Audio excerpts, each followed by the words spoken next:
The only ones I've had are the ones Meg makes, but they are quite tasty.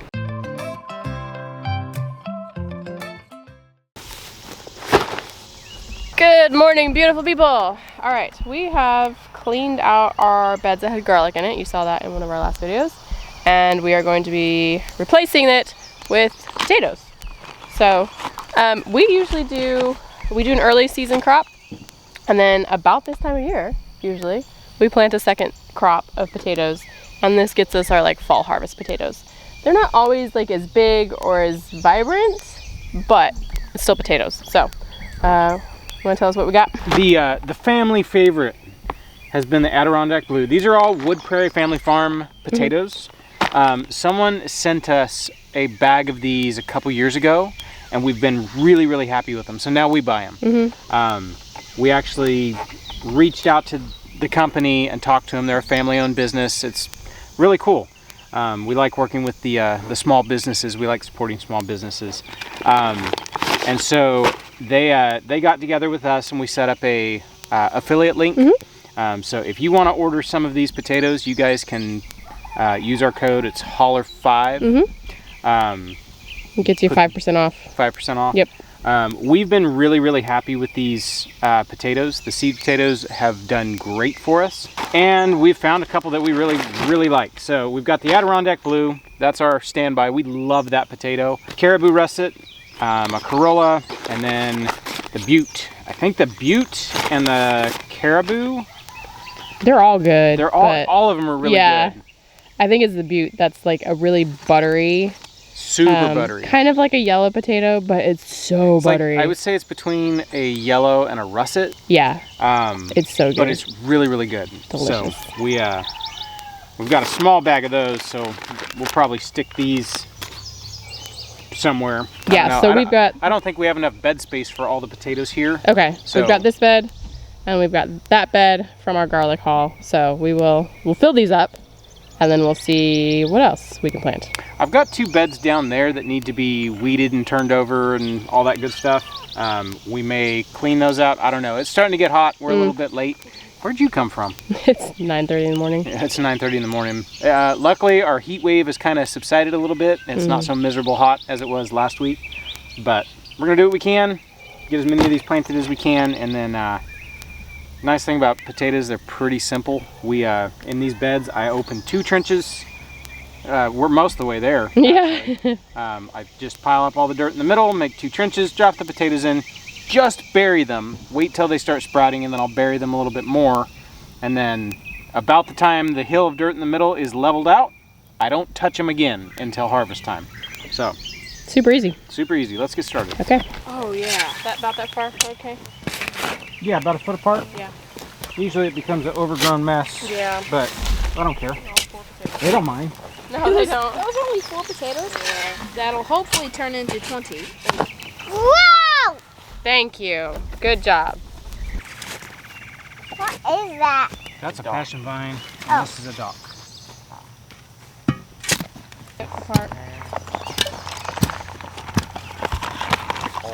One back on that end. Yeah.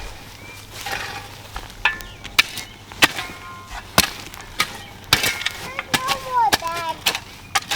Okay. All right. Those are huge leaves. They fit perfectly, actually. How much is that? Those first 2 bags? That's all the bags. That's all the bags? Yeah, we got it all. Sweet. Yeah. All right, good. I don't have to weed those 2 beds. Hey, zinnias. There's one already bloomed. Nice. So I usually plant these every year. I usually just go to a nursery, I'll buy a flat of them, and for 2 years I haven't been able to find any of them at any of our local nurseries. But luckily, the zinnias have seeded themselves and they keep coming back, so I haven't had to buy them.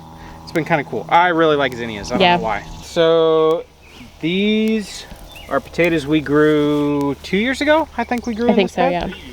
No, it was 2 years ago, because my parents were out here and my dad helped plant out this bed. We missed potatoes when we harvested, and so they came back.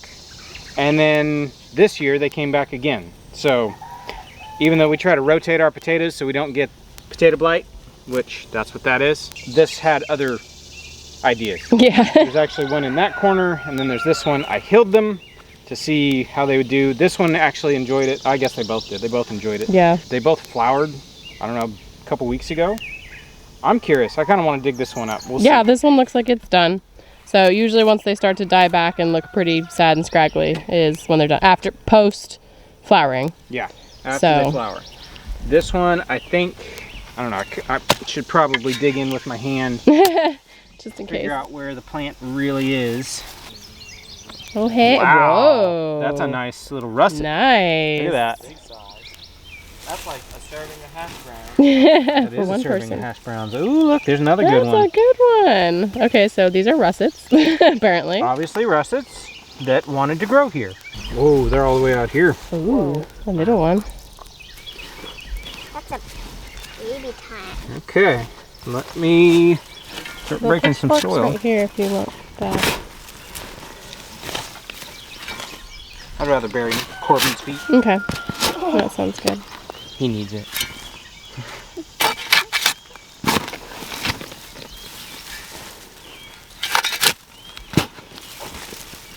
This is a big plant. There's one. Hold on, let me loosen more.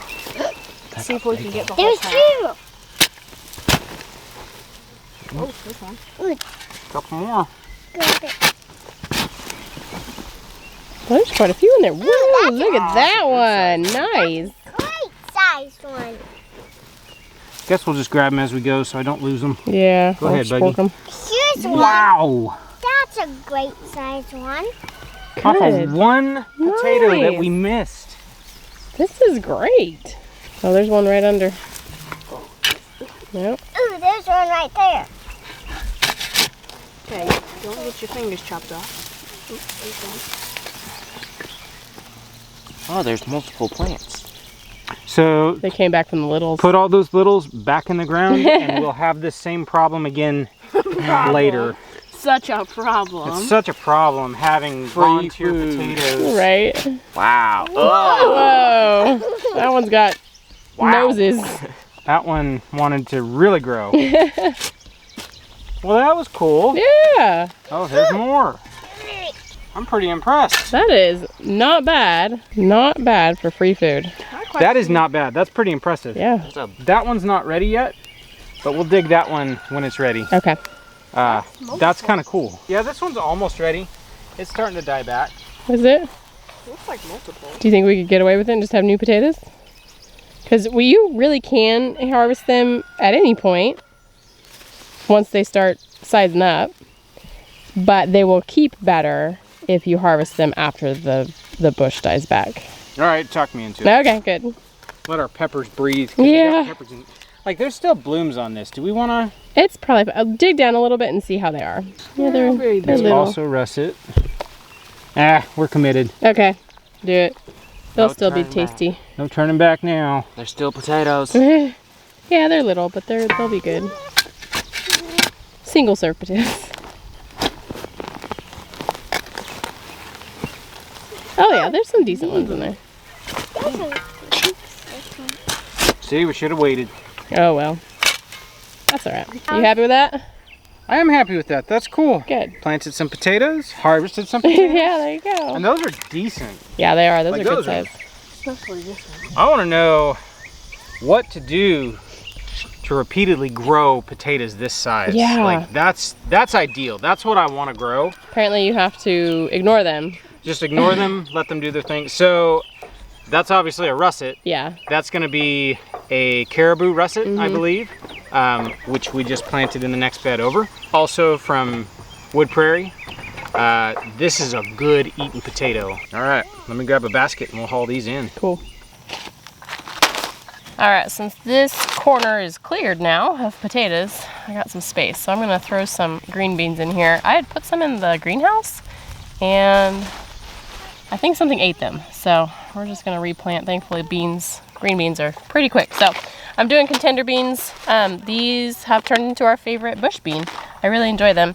So I have some that I saved from ours and I'll plant these, and then I've got an extra pack of boughten ones if I need to. I'm just gonna cram a bunch in here, and hopefully in a couple weeks we will have green beans ready to go. Grow, grow, grow. Grow, grow, grow. That's right. Thanks, sis. Grow when you get in the ground. Okay. Oh, yeah. So you talking to the ones that are in my hand? Yeah. That's good. Thanks. All right. I had plenty of saved seed. I didn't need to get into the bottom one. So, I don't know. There's probably a dozen and a half in there. So, like I said, hopefully in a couple weeks we'll have green beans because I am ready for fresh green beans. You just weeding? Just weeding. All right. So I think this bed actually needs to be double dug and a lot more fertility added. Both of these beds have never really done very good. And I think it's my fault. When I was doing biochar, I actually put raw charcoal in both of these beds, whereas all the rest of them had, you know, charged up biochar. And they say if you do that, if you put raw charcoal in your soil, it will tie up all of the nutrients for like 5 years. And I think that's what's happened to these two beds. I didn't know. I was just like, I'm gonna try it. Yeah. Yeah, I think I did that like 3 years ago. And like I said, nothing really grows. So the way you can combat that is you just add lots of fertility, which I haven't done. I haven't top dressed these with compost. I haven't done really anything. And so the beds are just really poor. They'll grow flowers, but a lot of stuff doesn't grow in these two beds. So with that said, we need to replace these with the concrete bed thing. And I think when we do that, I'll just double dig it and I'll just add a whole bunch of compost and we'll get it up and going again. Yep. Why are you grumping? oh, all of a sudden. I wasn't grumping. All right, lady. What you got going on for dinner tonight? All right. Tonight we are making falafel, which is one of your favorite meals. So we always have it with flatbread. So I'm gonna make up some flatbread here.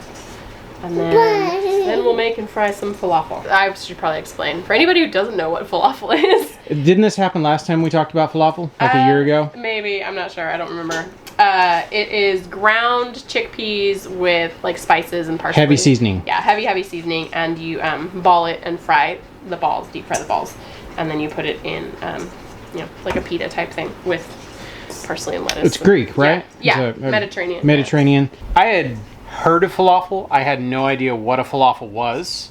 And then, actually, I think the first place I saw it was we went to a Baker Creek event in California like 6 years ago, 7 years ago, something like that. It was a long time ago. And there was a food truck selling falafels and people are walking around with these things. It was like, what is that? That looks amazing. Didn't have one. The only ones I've had are the ones Meg makes. But they are quite tasty. We do them up with parsley and lettuce and sauce and all sorts of good stuff. Onion. Yep. Very, very tasty. It's kind of like a taco, but but the filling is the fried falafel. Yeah, pretty tasty. They are like really pretty tasty. Your kitchen island is kind of full of produce. It does. And other things. Sourdough. Yes, fresh bread, old bread. Yes, flowers. Sad looking flowers. That you brought me. Yeah, they're like a week old now. I need to refresh the flowers. Actually, really the only thing we have right now is echinacea. I mean, that's fine. They're pretty. All right, I'm going to start rolling these out. Do you want to get the griddle going to cook these? The pan's already getting hot. Oh, is I it? turned that sucker on a while ago. All right, cool. So usually how this works is we just tag team. Yep. She rolls them out. I start cooking them. Yep. Won't be able to film. I'll just set the camera down and you guys got to use your imagination to fill in the rest.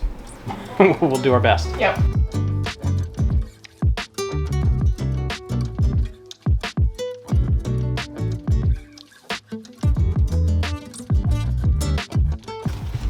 Are you mixing up more? I am. I always have a terrible time eyeballing how much we actually need. So that first batch yielded It's going to be about a dozen. about a dozen. There's the other remainders. We did a quick count and you're like, Yeah, we're going to need more than that. Because we like leftovers. Oh, right. And it's like all of us eat two. Like 2 whole falafels. So that's 2 flatbreads a piece. I mean, Buggy doesn't, you know. But so that's like 12 to For 14. sure, yeah. Depending, like Brett will eat 3 probably. You I'll might eat 3. probably eat 3. So, like, we need a bunch for one meal. And then, yeah, we like to have leftovers. So we got to make extra. So I've been watching Mark Wiens the last 2 days. Mm-hmm. And now I want to make a whole bunch of French food. Oh darn. That sounds terrible. Make some croissants. Make might some be happening. croissants. And baguettes. You can make some baguettes. Oh man, so there's lots of famous shops that do this in Paris apparently, but you go and you get a baguette and they put butter on it, and then you can get either fresh ham, like cooked boiled ham, or like prosciutto basically, like cured ham. And that's it. So it's butter. Oh, you could get cheese. So butter, cheese, and cured ham. That sounds fantastic. And I was like, I need that in my life. We happen to have some cured ham. We do actually have cured ham, so I just need to make some baguettes. There's our massive stack of flatbreads. All right, what you got going on? All right, so now I'm gonna get the falafel going. So I'm just getting all my ingredients prepped. And some of these are going in as well as being toppings. So on the falafel, we will have chopped parsley. And then in the falafel, we will also have parsley. Excellent, thank you, baby. So I'm gonna save this and the stalks for going in the falafel, and then I'm gonna chop this for topping. For garnish. Yep. Garnish, that was the word I was looking for. So I'm gonna thin slice this for garnish.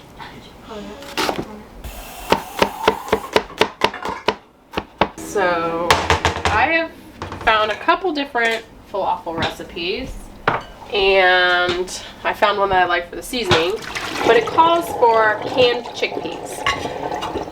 And I cannot tell you how many times that we made falafel and I got so frustrated because they're just like watery, and I would wind up like adding flour and adding flour and adding flour and adding flour to like get it to stick and combine and not fall apart. And I was like, I looked it up. I was like, this can't be right. This is so frustrating. And I looked it up and found that traditionally you actually don't use cooked chickpeas, you use soaked chickpeas. So that's what I've been doing, and they're turning out Oh, they're fantastic. fantastic. So I put these in water. I should have put them in water last night, but I put them in early this morning. And so they've been soaking all day. And so they're fairly hydrated if I were to, just pull it apart. So now I'm going to drain them. All over the floor. Messily.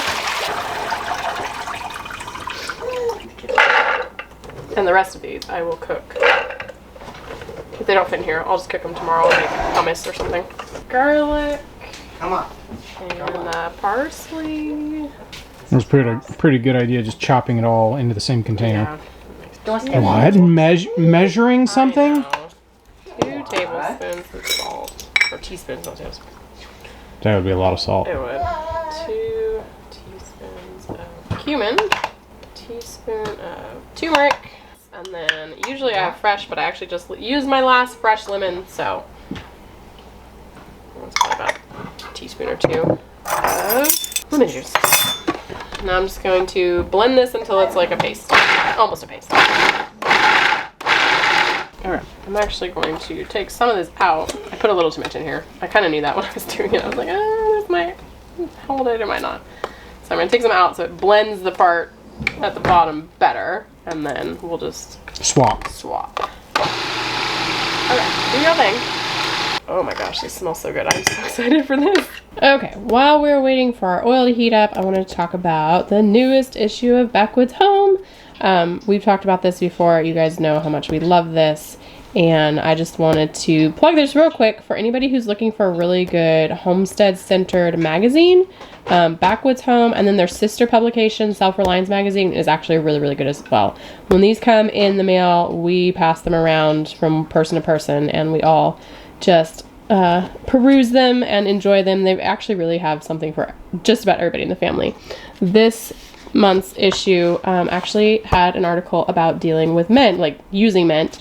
And I was actually super excited for this because I've still got a bunch of mint that I need to use up. And there's recipes for like chocolate cupcakes with minty frosting and minted vanilla cookies and minty chocolate truffles, which sounds fantastic to me. And then I just like most of the recipes. And there's a recipe for focaccia in there. But like I said, really good magazines. I also, silly maybe, but I really love the art on the front. They have this done custom every month by an artist, and I just think I get tickled by the art. I think it's really, really cute and really sweet. Like, I kind of want to just take them and frame them because they're adorable. So if you guys are interested in a subscription for Backwoods Home and or Self-Reliance magazine.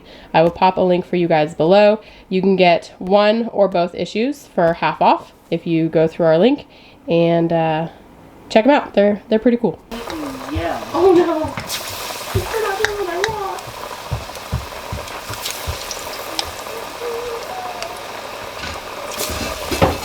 Those are beautiful. Those are beautiful. Nice. All right, I'm gonna let that cool down. I got that too hot, but there we go. Not as many as I was hoping. Yeah. What are you making? I made mint syrup a while ago, and so I'm just making a drink. Mint syrup. Yeah, mint syrup. So just like a mint drink. You get some bubbly water and Yeah. Yeah. it's kind of a fresh Special beverage. treat. Yeah. Food is cooked. Yes. Everything's ready? Yep. All right, let's eat. All right. Flatbread. And then I did not make tzatziki, which is like a yogurt, cucumber, dill sauce. This is just sour cream, ranch, basically is what I made. So there is dill in it. And then the onions. I like onion heavy. Yeah. And parsley. Sometimes we put them on top, sometimes we put them on the bottom. I do mine backwards because I like all that stuff stuck in the sauce. Yeah. I'm actually gonna add a little bit more sauce. Lettuce, Shredded lettuce. and then we actually cut them in half so that they would stay on the flatbread a bit better. There we go. All right. Please bless this food for our bodies in Jesus' name. Amen. Amen. Thank you for dinner, everybody. Well, I shouldn't have had another one. I'm very uncomfortably full. Oh no. You'll be all right. That's all right. It was pretty good though. Oh, don't be grumpy. She's like, I am grumpy. Done. I'm ready for bed. I know. She's like, I ate.